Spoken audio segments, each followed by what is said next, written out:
The massive Imperial vessel emerged from the darkness of space, its sleek hull gleaming under the distant light of Earth's sun.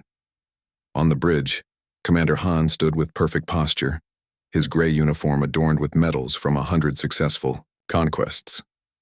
He stared at the blue-green planet displayed on the main view screen, so small yet so filled with life. "Another primitive world for the Empire," he remarked to his officers. "Prepare the standard first contact package."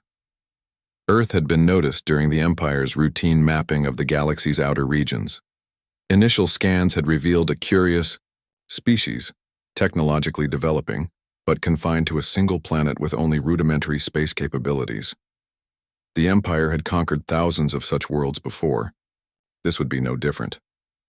Meanwhile, on Earth, chaos erupted in monitoring stations worldwide as unknown objects appeared at the edge of the solar system. In Washington, Director Kim of the newly formed Earth Defense Coalition rushed into an emergency meeting with world leaders. The room buzzed with tension as satellite images displayed the approaching fleet. "They're not hiding their approach," Director Kim said, pointing to the projection. "Either they're friendly or they're extremely confident." The world leaders argued about the appropriate response. Some advocated immediate military preparation, while others insisted on peaceful contact. As they debated, more alien ships appeared. Their technology was clearly centuries beyond Earth's capabilities, sleek vessels that moved with impossible grace, defying known physics. "We need to unite," Director Kim finally declared, silencing the room. "Whatever their intentions, we face them as one planet, not as separate nations."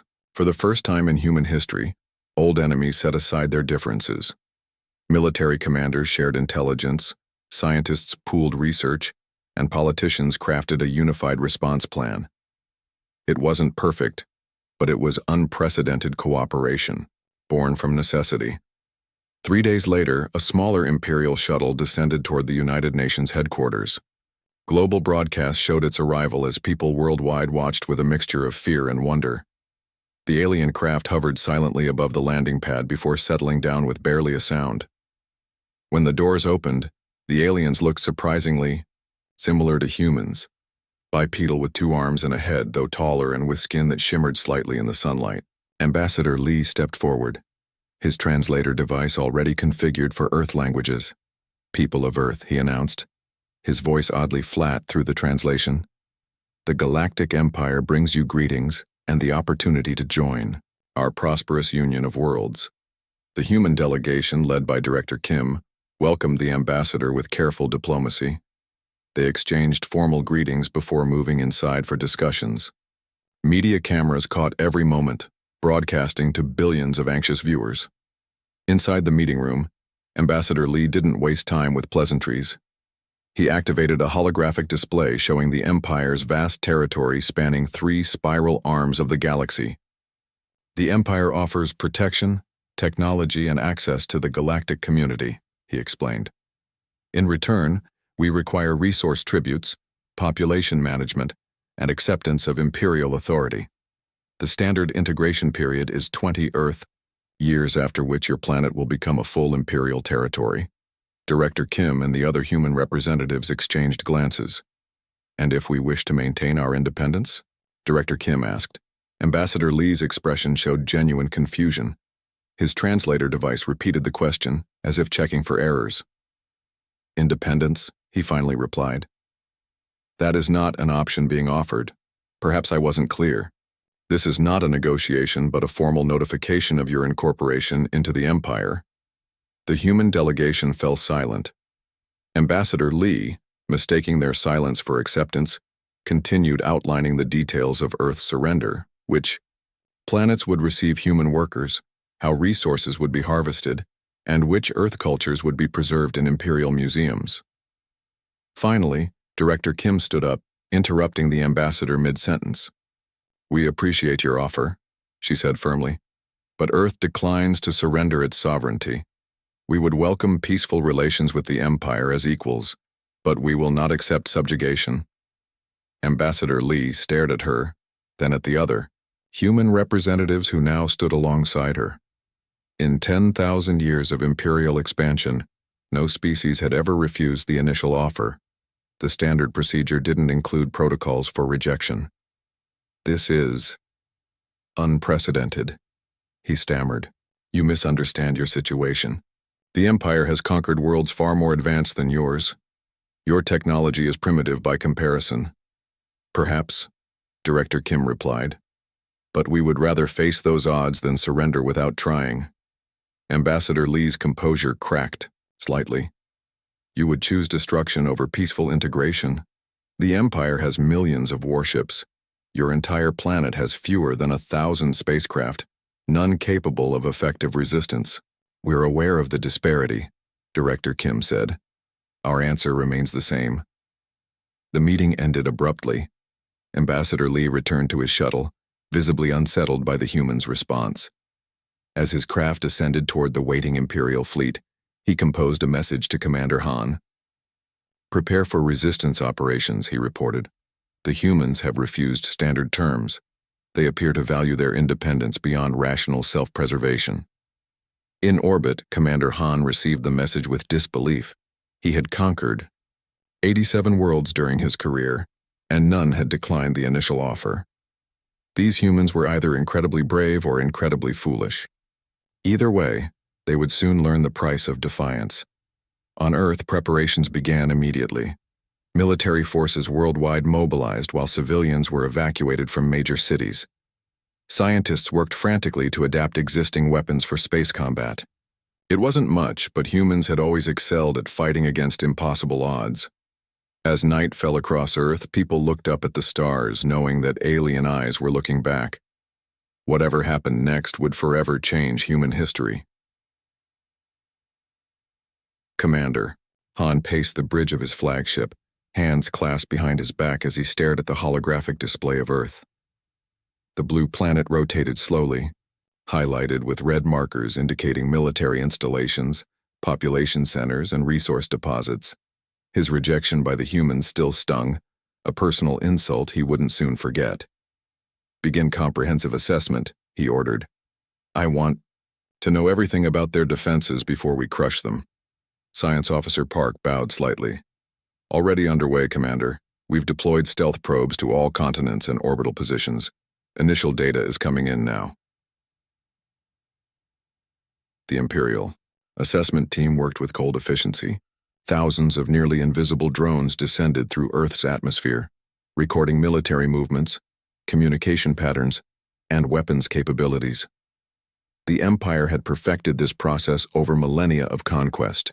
Study the prey before striking. Park reviewed the incoming data with growing confidence. "Their technology is primitive, Commander. Their most advanced aircraft can barely reach low orbit. Their weapons rely primarily on chemical propellants and crude explosives." Displayed footage of fighter jets, tanks, and missile systems. "Their military forces are divided among nearly 200 independent territories they call nations. There appears to be minimal coordination between them." Commander Han nodded, pleased. "Typical of pre-unified worlds. They'll be fighting among themselves even as we conquer them." "There is one anomaly," Park added, bringing up new footage. "After our diplomatic contact, many of these separate military forces began joint exercises. They're attempting to create a unified command structure." Han dismissed this with a wave. "Too little, too late. How long would you estimate before complete pacification?" Park consulted his data. 72 hours from initial strike to formal surrender, assuming standard conquest protocols. The commander smiled thinly. "Make it 48. I want this planet secured quickly so we can move on to the Centauri systems." Meanwhile, on Earth, the situation was far different than the Empire believed. In an underground facility beneath the Rocky Mountains, General Choi stood before representatives from every major military power on Earth. Screens around the room displayed intercepted Imperial probe signals. "They're watching us," she announced, "and they think they're being clever about it."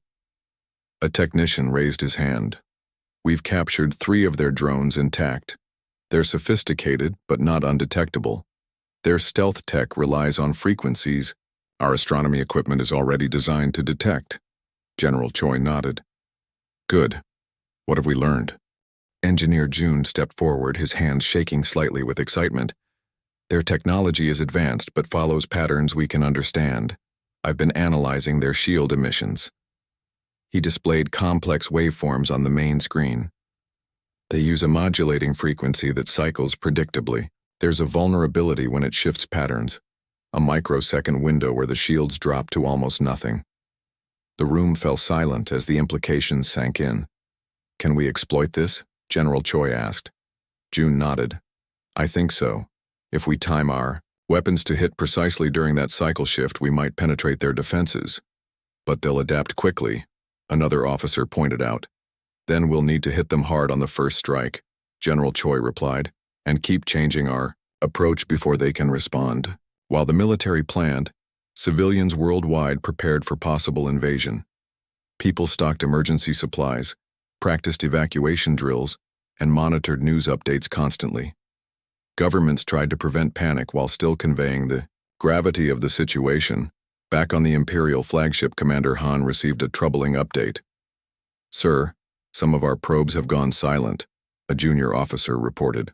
Park frowned. Impossible. They must be malfunctioning.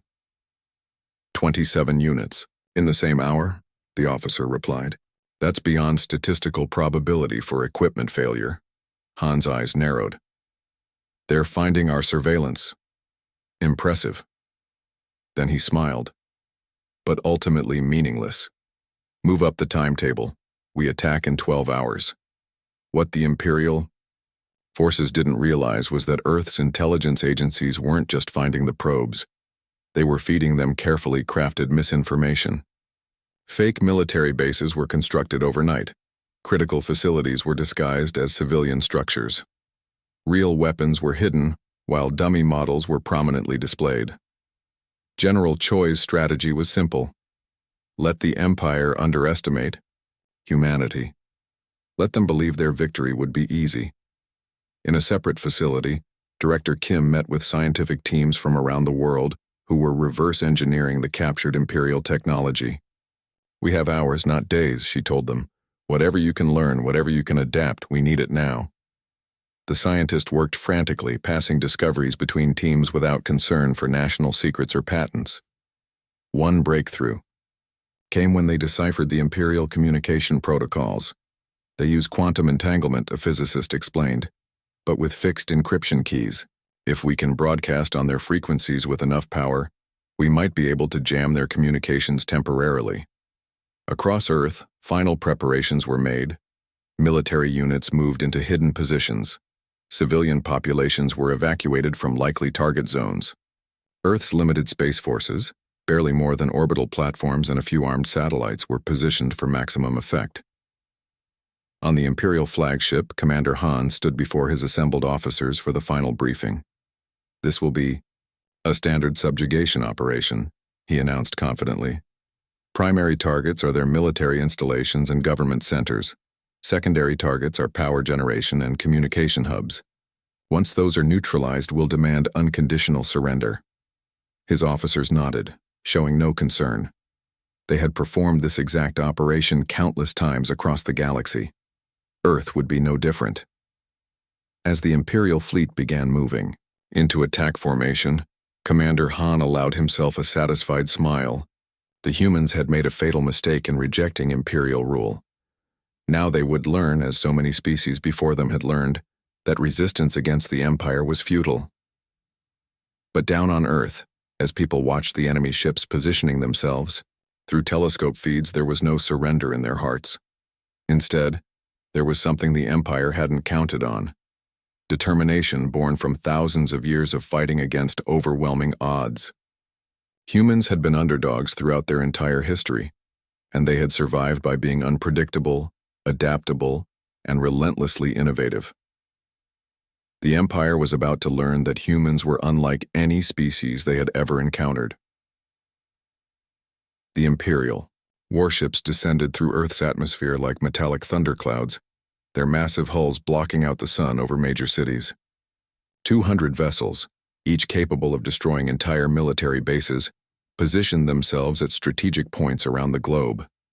Inside his command ship, Commander Han watched with cold satisfaction as targeting systems locked onto Earth's defenses. Begin the standard attack pattern, he ordered. Primary targets first. Throughout the fleet, weapons officers activated their bombardment systems. Glowing energy built up around the ship's main cannons, preparing to rain destruction on the primitive world below. "Sir," a sensor officer called out, "I'm detecting unusual energy readings from the surface." Han dismissed the concern with a wave. "Probably their primitive nuclear reactors. Continue the attack." The first Imperial ships fired, sending blinding beams of energy toward military installations in North America, Asia, and Europe. The bridge crew waited for the satisfying explosions that always followed. But instead, something unexpected happened. Seconds before impact, dozens of hidden defense platforms emerged from underground bunkers and ocean depths. They fired precisely timed countermeasures, not to block the Imperial beams but to intersect them at exact moments. Engineer June's discovery about the Imperial shield's vulnerability had been reversed and applied to their weapons. The human countermeasures disrupted the energy beams, causing them to disperse harmlessly in the upper atmosphere. Commander Han stood from his chair, disbelief on his face. "What happened?"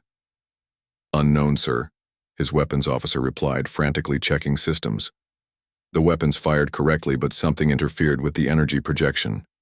"Impossible," Han snapped. "Fire again, all ships." The Imperial fleet launched a second barrage, this time targeting the defense platforms that had revealed themselves. But Earth was ready. The platforms were already moving, using simple but effective rocket systems to change positions. Meanwhile, a different set of defenses activated, these using the brief vulnerability in the Imperial weapons cycle that June had identified. On a hidden command carrier circling behind Earth's moon, General Choi watched the battle unfold through secured communications. "Phase 1 successful," she reported to world leaders. "Enemy weapons effectiveness reduced by 60%. Moving to Phase 2. Earth's hidden space forces now revealed themselves. They weren't the advanced starships the Empire had encountered from other civilizations. These were hastily adapted orbital platforms, civilian spacecraft fitted with military technology, and experimental vessels that had been under development, in secret. What they lacked in technology, they made up for in numbers and surprise. From the Imperial flagship, Commander Han watched in growing anger as his neat battle plan dissolved into chaos. His ships were still firing, but hitting far fewer targets than expected. Meanwhile, swarms of small Earth vessels were approaching his fleet. "Destroy those ships," he ordered. "They're no match for Imperial technology." His officers obeyed, targeting the approaching Earth vessels with secondary weapons. But the humans were employing strange tactics. Instead of engaging directly, they were making seemingly random course changes, creating patterns that confused Imperial targeting systems calibrated for more predictable enemies. When the Earth ships did attack, they didn't target the Imperial vessels' obvious weapons or command centers. Instead, they focused fire on seemingly random points that Engineer June had identified as shield transition nodes, where the protective fields were weakest.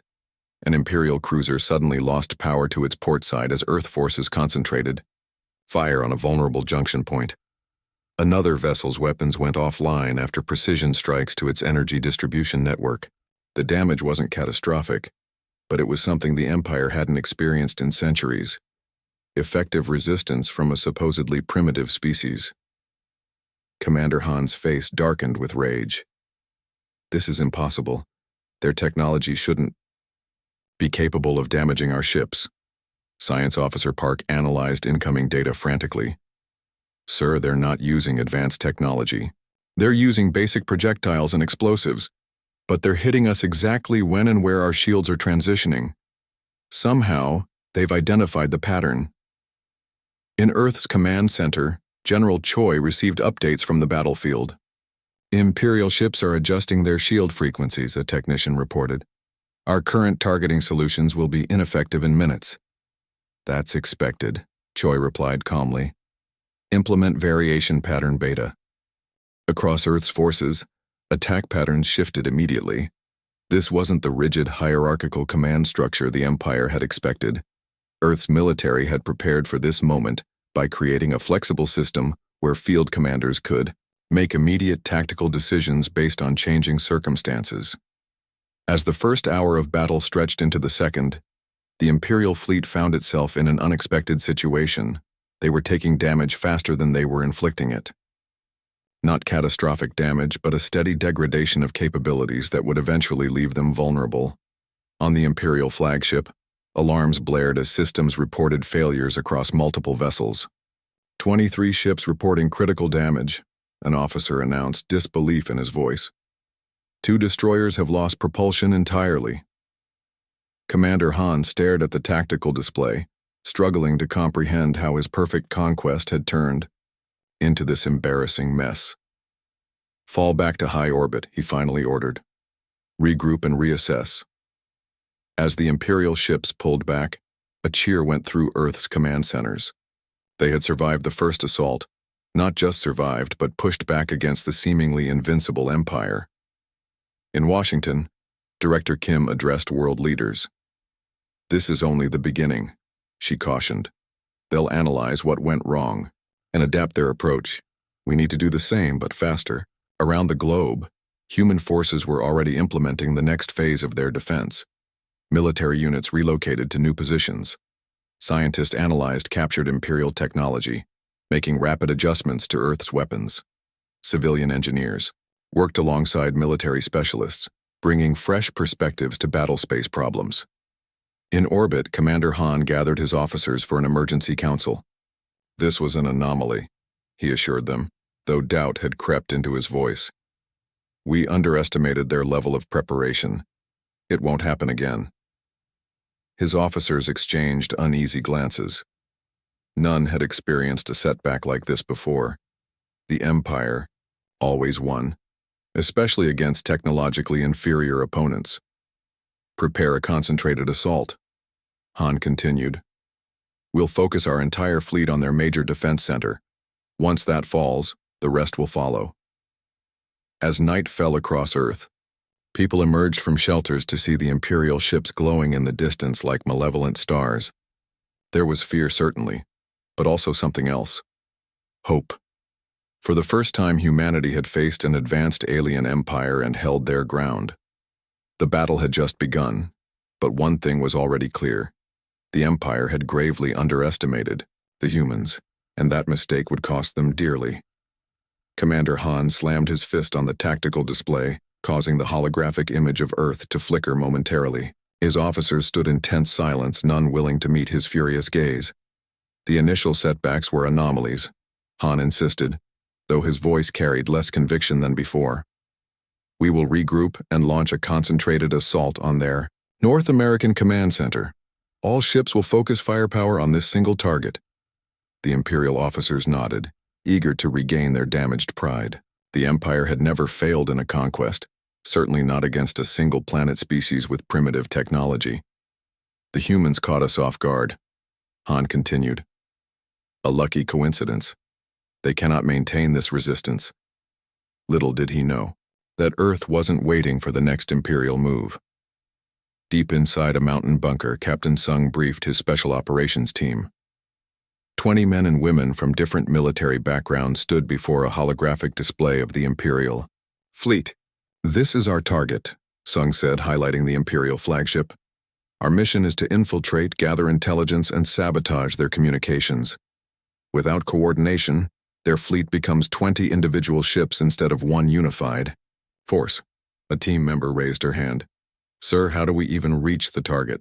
Their sensors will detect any approaching ship. Sung smiled and gestured toward the hangar door. With this.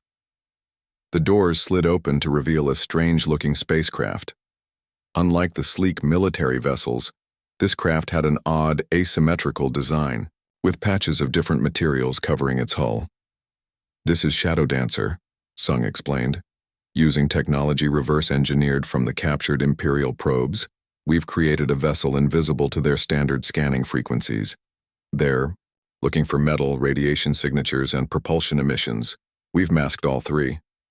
The technology was far from perfect. Human engineers had only had days to develop it, but it was a testament to human ingenuity under pressure. They hadn't tried to match Imperial technology. They'd found ways to circumvent it. As the Imperial fleet regrouped for their concentrated attack, Shadow Dancer slipped away from Earth, its unusual propulsion system leaving minimal traces. The craft didn't head directly toward the Imperial fleet. That would be too obvious. Instead, it followed a meandering path, mimicking the trajectory of space debris. On the Imperial flagship, Commander Han finalized his attack plan. "We will strike in 1 hour. All ships will fire simultaneously at these coordinates." He highlighted a mountain range in North America, where the Empire believed Earth's main defense coordination center was hidden. Meanwhile, Shadow Dancer approached the rear of the Imperial formation, where sensor coverage was lighter. The human craft maneuvered into the shadow of an Imperial support vessel, using the larger ship's hull to mask its presence further. Captain Sung checked his team's equipment one final time. "Remember, we have 30 minutes once aboard. Plant the data extraction devices, set the disruptors, and get out. Timing is everything." Using magnetic grapples, Shadow Dancer attached itself to the Imperial flagship's hull near a maintenance airlock. Imperial designers had never considered that anyone would be bold enough to physically board one of their vessels during combat, so the airlock security was minimal. As Sung's team infiltrated the massive ship, something else was happening across Earth's defensive line. General Choi was implementing the second phase of humanity's response. "Launch the Firebird Gambit," she ordered. Across the globe, Earth's remaining space forces began a coordinated movement that appeared, to Imperial sensors, like a desperate frontal assault. Almost every visible human military vessel surged toward the Imperial fleet in what looked like a suicidal charge. Commander Han laughed when his sensors detected the approaching Earth forces. "They're becoming desperate. Prepare to obliterate their attack." The Imperial fleet adjusted position, bringing weapons to bear on the approaching Earth vessels. This was exactly what humans had expected and planned for. While the Imperial sensors focused on the obvious threat, hundreds of smaller craft, retrofitted satellites, experimental drones, and miniature missiles approached from multiple vectors. These weren't aiming for the main Imperial warships, but for the support vessels, fuel tankers, repair ships, and communication relays. Inside the Imperial flagship, Captain Sung's team moved through the massive vessel using schematics derived from the captured Imperial probes. They encountered surprisingly few crew members. The Empire relied heavily on automation, another weakness humans were quick to exploit. "Here's the central data hub," whispered one of Sung's team members, pointing to a door marked with Imperial symbols. "Exactly where we expected." They placed their data extraction devices, compact computers designed to penetrate Imperial security, and download tactical information. While part of the team worked on this, others headed toward the quantum communication center that coordinated the entire fleet. Outside, the battle was intensifying. The Imperial ships fired on the approaching Earth forces, expecting to annihilate them instantly. Instead, the human vessels performed maneuvers no Imperial tactician had anticipated, scattering in patterns that seemed random, but were actually carefully calculated to minimize casualties while maintaining the illusion of a major assault. Meanwhile, the smaller human craft reached their targets. They didn't need to destroy the Imperial support ships, just disable key systems. Precision strikes hit propulsion units, communication arrays, and fuel lines. These weren't crippling blows individually, but collectively, they began to degrade the Imperial fleet's effectiveness. On the flagship, Commander Han received increasingly concerning reports. Support ship Cluster 3 has lost propulsion. Communication Relay 7 is offline. Fuel Tanker 4 reporting critical systems failure. "What is happening?" Han demanded. "How are they targeting our support network?" Before his officers could respond, the ship's lights flickered. The holographic displays wavered and reset. "Sir, we're detecting unusual activity in our computer systems," a technician reported. "Some kind of intrusion." The words died in his throat as all communication screens went dark simultaneously. Throughout the Imperial fleet, ship commanders suddenly found themselves unable to receive orders or coordinate with other vessels. Inside the flagship, Alarms blared as Imperial security forces detected the human infiltration team. Captain Sung checked his timer. 28 minutes, right on schedule. Extraction team, move out. As his team retreated toward their ship, Sung activated the final part of their mission. Electronic disruptors placed at key junctions in the Imperial flagship's power network. These didn't destroy the systems, but introduced subtle errors into the command pathways, causing further confusion. By the time Commander Han realized what was happening, Shadow Dancer had already detached from the hull and was slipping away, carrying valuable tactical data and leaving chaos in its wake. Without coordinated command, the Imperial fleet's concentrated attack fell apart. Some ships fired at the predetermined targets, others held position waiting for confirmation orders that never came, and a few pursued the decoy Earth forces. In Earth's command center, General Choi watched the disarray with grim satisfaction. "Begin Phase 3, she ordered.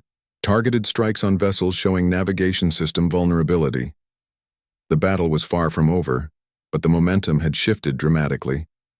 Humanity had done what the Empire thought impossible. They had used the Empire's own technology and tactics against them, adapting and evolving their strategy by the hour. As Shadow Dancer returned to Earth with its precious cargo of Imperial tactical data, Captain Sung allowed himself a small smile. "The Empire built their strategy on the assumption that we're primitive," he told his team.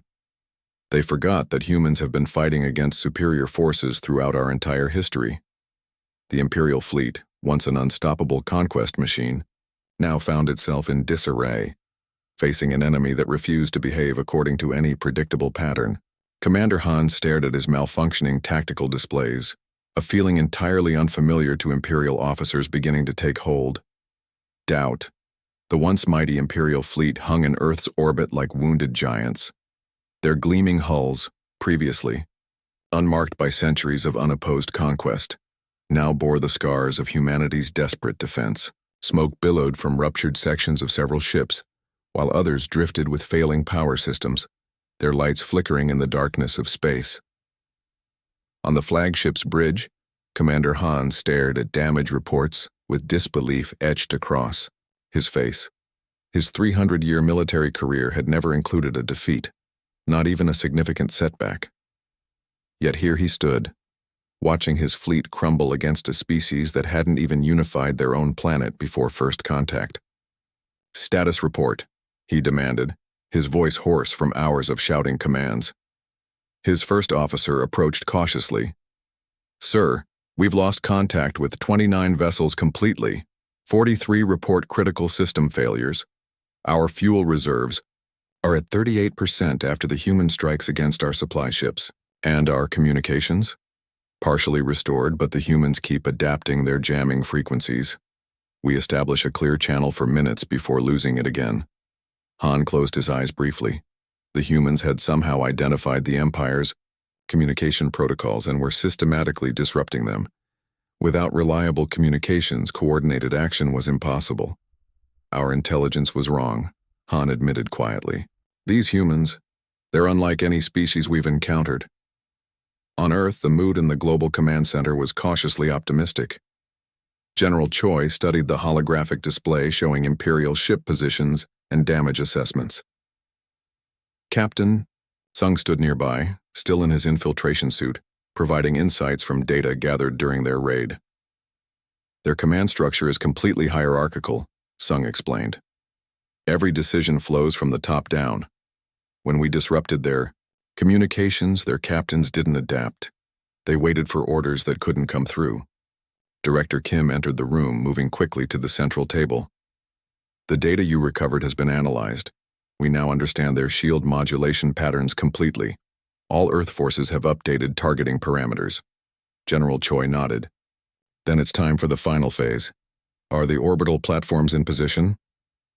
"Yes," an officer confirmed.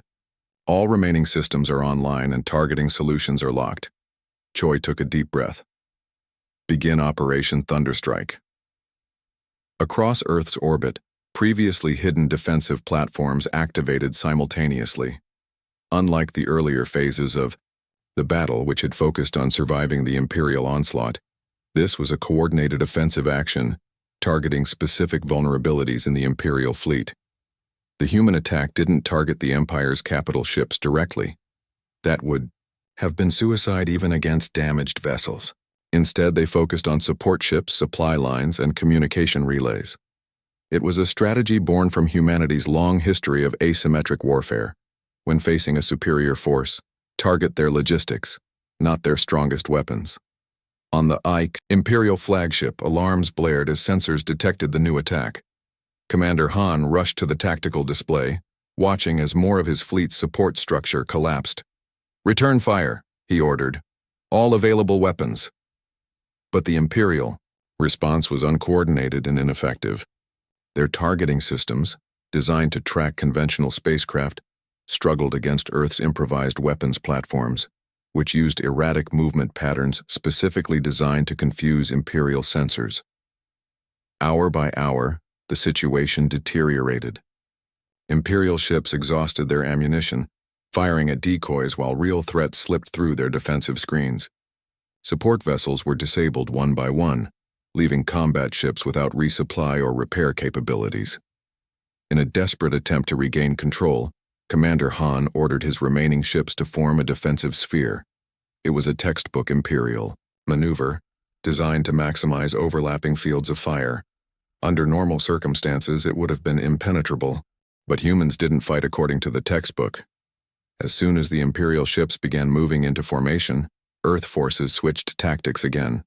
Small, agile craft darted between the larger vessels, exploiting blind spots in their sensor coverage.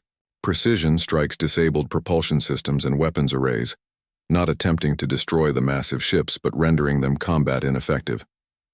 On the flagship's bridge, a junior officer approached Commander Han with visible reluctance. "Sir," he said, his voice barely audible, "Admiral Song is requesting permission to speak with you." Han's head snapped up. Admiral Song outranked him and commanded the Empire's entire 7th Fleet. His presence in the communication suggested the situation had escalated beyond a single commander's authority. The Admiral's holographic image appeared on the command display, his expression grave. "Commander Han, I've reviewed your situation. The humans have disabled nearly half your fleet with minimal losses to their own forces. This is unprecedented." Han stood rigidly at attention. "Sir, with reinforcements, we could still—" "No," the Admiral interrupted. "The High Command has analyzed the data you've transmitted.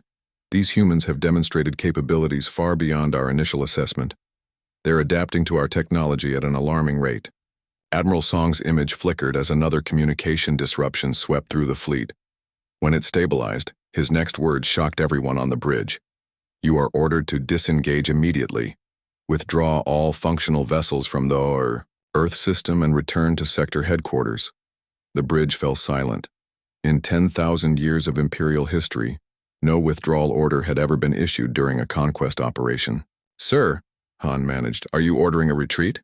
The Admiral's expression hardened. "I'm ordering a strategic withdrawal to preserve Imperial assets. This isn't a retreat, it's a postponement." The lie was transparent to everyone listening. The Empire will return with appropriate forces once we've properly analyzed the human threat. As the communication ended, Commander Han stood frozen, struggling to process what had just happened. His career was effectively over, the first Imperial. Commander to fail in a standard conquest. "Sir?" his first officer prompted. "Your orders?"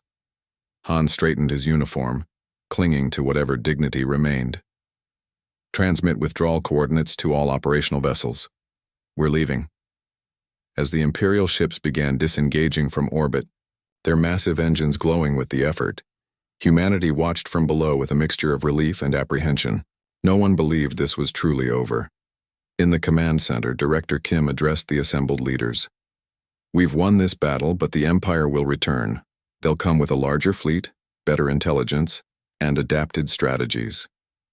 "And we'll be ready," General Choi replied. "The technology we've captured from their damaged ships will advance our capabilities by decades. Every day they give us is another day to prepare." Captain Sung gestured toward displays showing the retreating Imperial fleet. "They still don't understand what they're facing. They think they failed because of inadequate forces or flawed intelligence. They don't realize that humanity's greatest strength isn't our technology or our numbers, it's our adaptability. As the last Imperial ships vanished into hyperspace, leaving Earth behind, they transmitted a final message, a formal classification of humanity as an extreme threat species, recommending quarantine protocols for the entire solar system. On their homeworld, Imperial strategists would spend years analyzing what went wrong, developing new conquest protocols, and building specialized weapons for their eventual return. They would commit vast resources to ensuring their next encounter with humans would end differently. What they couldn't know was that Earth was already changing. Nations that had squabbled for centuries were now united by a common enemy. Scientists, who had hoarded knowledge, were now sharing discoveries freely. The captured Imperial technology was being reverse-engineered in laboratories across the globe. Most importantly, humanity now knew they weren't alone in the universe, and that they could stand against even the most advanced civilizations if they worked together. When the Empire eventually returned, they wouldn't find the same Earth they had fled from. They would find a human civilization transformed by the encounter, unified by victory, and prepared for whatever came next. The humans, who had surprised them once, would surprise them again. It was what humans had always done best.